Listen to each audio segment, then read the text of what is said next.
আরে উয়ের কথা কি আর কমো, ওয়াইন যে খারাপ যা বলি শেষ করা যায় না।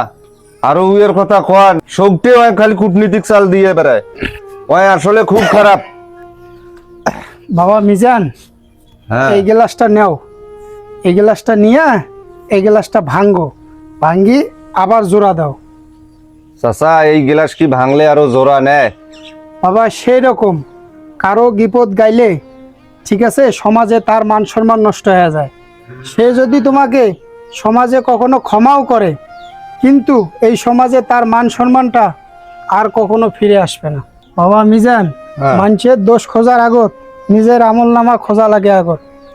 এছাড়াও হাদিসে বর্ণিত আছে, কোনো ব্যক্তি যদি কারো নামে গীবত গায় তাহলে তার পূর্ণ আমল নামা তার আমল নামা চলে যাবে, এবং তার যত অসৎ কাজের গুনাহ আছে সব তোমার আমল নামায় চলে আসবে।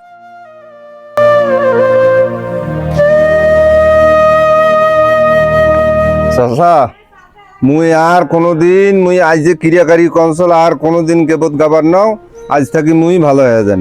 ঠিক আছে বাবা, আর কোনোদিন কারো নামে গীবত করবেন না, আল্লাহর রাস্তায় ভালো হয়ে যান। ঠিক আছে বাবা। ঠিক আছে।